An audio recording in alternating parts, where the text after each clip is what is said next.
Ricky Rubio a donc arrêté sa carrière NBA il y a quelques semaines, mais bonne nouvelle, aujourd'hui, il a annoncé sur ses réseaux qu'il allait reprendre l'entraînement avec le FC Barcelone. Erwan, on s'était dit que c'était important de reparler d'une carrière qui aurait pu être plus grande, grandiose même, hein, au vu de ce qu'il avait dans les mains à la base, mais ça reste quand même un joueur important européen qu'on a affronté de nombreuses fois avec l'équipe de France et qu'on a adoré dans ses débuts de NBA. Alors avant d'aller sur ce qu'on a aimé, etc., ça m'a rendu très triste, moi, de voir qu'il n'était pas en possibilité, d'un point de vue mental, de continuer à exercer son métier de basketteur. Il me semble qu'il a une vie de famille très compliquée. Il a une enfance très compliquée familiale. Il a perdu des proches assez tôt. Ce qui peut expliquer d'ailleurs le fait qu'il soit arrivé à haut niveau très vite parce qu'il était focus et mature. On rappelle qu'il a commencé à un peu plus de 14 ans et 11 mois avec Badalogne. Donc oui, c'est un mec attachant, malgré le fait qu'il soit espagnol. C'est un mec que j'ai toujours trouvé attachant parce que déjà, c'est un magnifique joueur de basket. C'est un mec qui pue le basket et qui a toujours brillé par le QI, par la gestion. Vraiment, c'est vraiment le meneur de base. Même s'il a eu quelques crises, je me souviens d'une au Garden, notamment à 3 points, où il m'avait rendu fou. Mais, quelques crises aussi avec les sélections espagnoles, la Coupe du Monde 2019, où il est exceptionnel. Mais c'est pas ces meneurs actuels qui étaient d'abord... c'est un pass first, tenté par le scoring. C'est un fantastique joueur de pick and roll. Et c'est un mec qui mettait de l'ordre dans la boutique. Et son association en équipe nationale avec Scariolo, elle est diabolique, tout simplement. Absolument. Ricky Rubio, c'est un mec de ma génération. Et donc, moi, le plus lointain souvenir que j'ai, c'est l'Euro U16. Donc, Andrew était en équipe de France à l'époque. Et au retour de cette compétition, on nous parle d'un gars qui a enchaîné des perfs extraordinaires, 2 triples-doubles sur la compétition, un quadruple-double avec les interceptions aussi, un match en finale à 51 points où il met un tir du milieu de terrain pour égaliser, ils vont en prolongation les Espagnols et il gagne, mais il fait 51 points, 24 rebonds, peut-être 12 passes, 7 interceptions, un truc comme ça de mémoire. Et tout à l'heure, je le disais un petit peu au début, c'est un précoce du basket et un prodige du basket. On avait en tête l'idée que ce gars-là puisse arriver en NBA et changer le jeu. On en était là avant qu'il arrive en NBA. Bah, complètement. Après, on sait que les Américains fantasment énormément sur la précocité. Ça a toujours été le cas. Les jeunes, ça les a toujours un petit peu rendus fous. Ricky Rubio en a fait partie. On l'a vu avec Victor, hein, même s'il avait des atouts physiques autres. Mais les Ricains ont toujours été... ça leur a toujours excité la précocité. Maintenant, moi, ce qui est fort, c'est que les attentes étaient incroyables sur lui. On rappelle qu'il est drafté devant Steph Curry. Hein, avec Johnny Flynn. Avec Johnny Flynn. Par Minnesota, bien sûr. J'ai plus le nom, qui est drafté aussi. Ils prennent 3 meneurs, les Minnesota Timberwolves. Oui, le troisième, c'est Ty Lawson.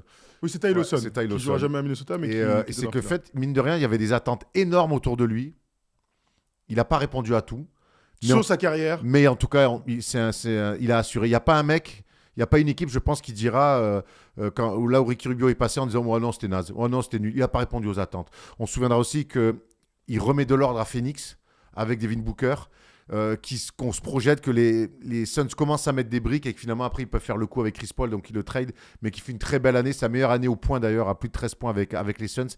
C'est un mec, quand tu veux, dans des projets, quand tu as voulu monter des collectifs, qui faisait toujours tourner la boutique. Il ne te mettait pas 20 et 10 par match, mais il faisait tourner la boutique. Ce qui est ouf, c'est que les premiers souvenirs qu'on a de lui, 2008, la finale, il est titulaire avec l'Espagne dans le plus grand match de basket, de tous les temps.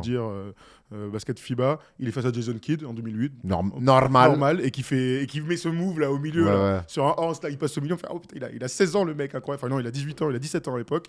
Et je pense aussi à ses tout premiers pas en NBA avec Minnesota où, sur les premières semaines où il joue, on se dit, mais attends, on n'a jamais vu un meneur comme ça qui domine par la passe, qui donne de l'allant. Il faisait partie de tous ces mecs-là qu'on avait envie de jouer, on avait envie de voir jouer. Donc, comme tous les jeunes, mais je le mets au même titre que Zion, par exemple, que Victor, en ce moment... À l'époque, c'est ça. Alors, peut-être pour les plus jeunes, ça va les faire sourire en disant « Oh, Zion ». Non, mais la hype Ricky Rubio, c'était quelque chose. Hein. C'était vraiment quelque chose. Et puis, il allait vite. On parlait de Tony Parker à l'époque, mais il allait à 200 à l'heure aussi, Ricky Rubio. C'est un truc qu'il a toujours eu, même en vieillissant, il allait très vite. Et la grosse différence, c'est que c'était un défenseur hors pair. Extraordinaire. Dans les mains, pression alors... tout terrain. Même contre les Ricains, continue aussi. Quand il fait pression tout terrain sur Jason Kidd et Deron Williams, waouh! Il a 18 ans. Je pense aussi à une... Je ne sais plus quelle année c'est, mais il y a une année où vraiment Tipeee morfle sur lui, il le prend tout terrain et jamais il arrive à s'en sortir. À Londres? C'est JO 2012. Tu penses que c'est 2012? Moi, c'est à Londres. Ouais, il y a Sergio Llull qui prend en boîte Tipeee, qui le rend fou. Mais Après, Ricky Rubio est terrible. Il est exceptionnel. Il y a un truc que jamais j'aurais imaginé dans la suite de Sur sa la finale carrière. qu'on perd aussi peut-être en 2011. Peut-être. Je Ah, sais plus. avec Mais en tout cas, Joachim Noah. je sais qu'il y a un moment donné. Il sur a un jamais match été coup mauvais près, contre nous, Ricky Rubio. Non, ça c'est clair. Mais Bastardo. en revanche, jamais j'aurais imaginé qu'il ait l'importance qu'il a eu dans l'après, les gazoles, les machins. Bon, quand il est MVP en 2019, gros, il est exceptionnel. Il a un tir particulier, de la fléchette. Mais mon gars, c'est devenu un attaquant de très haut niveau. Avant, c'était un très bon attaquant, bien sûr. Mais comme il n'avait pas de tes jeux, forcément, ça te limite un petit peu. Bon, bah, Et- avec le temps, il a progressé. Pau Gasol en 2006 qui offre un titre de champion du monde à l'Espagne, c'est extraordinaire. Ça marque l'histoire du basket espagnol évidemment, mais l'histoire du basket mondial. Même s'il joue pas la finale, on se souvient, il se fait une entorse, il joue pas contre les Grecs en finale. Moi, le titre que Ricky Rubio offre à l'Espagne en 2019, c'est le même level. Hein. Et je pense que même que l'équipe espagnole de 2019 est moins équipestre bien sûr. que l'équipe de 2006 espagnole. Il est tout simplement fantastique. Ricky Rubio, il n'y a rien, y a rien qui peut l'arrêter. Et puis, il y a la vitesse, il y a les points, et puis il y a la justesse.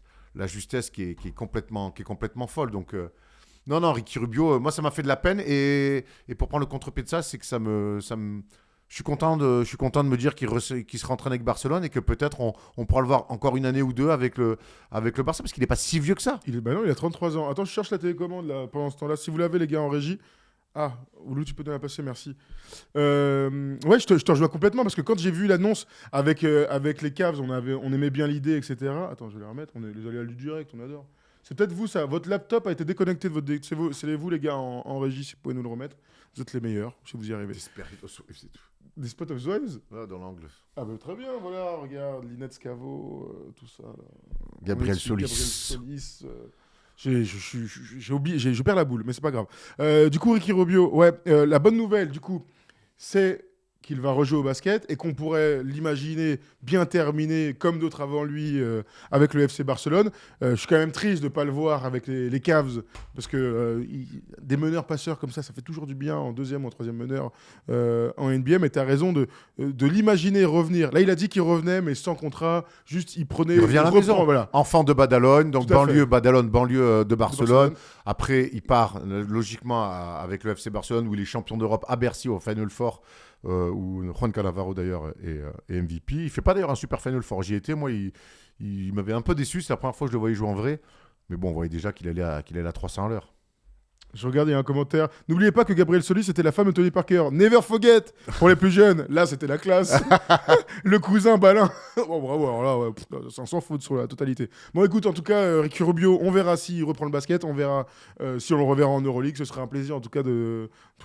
Relou sur le poste de meneur de jeu. Qu'est-ce qu'il y a à Barcelone ? Tu sais que Ricky, c'est le diminutif de Ricard. De Ricard. Ricard, alors parce que c'est j'imagine espagnol. Ricard. Ricard. Donc du coup maintenant son nouveau surnom ça sera Ricard. 51. 51. Sans eau. Sans eau. Sans eau de préférence. C'est pour les vrais. Hein. Oui, pour ceux qui ont envie de se démonter la gueule. Bon voilà, Ricky Rubio en tout cas, on voulait en parler un petit peu parce que c'est un joueur qu'on adore, qui nous a fait mal souvent mais qui nous a régalé. Surtout en basket NBA. toujours, le basket toujours. Avant tout. Tout à fait, le basket avant tout. On est bon perdant quand même. Hein. On n'a pas le choix vu comment ils nous ont botté le cul pendant tant d'années. Bon, voilà pour Ricky Rubio. On peut enchaîner sur un autre sujet.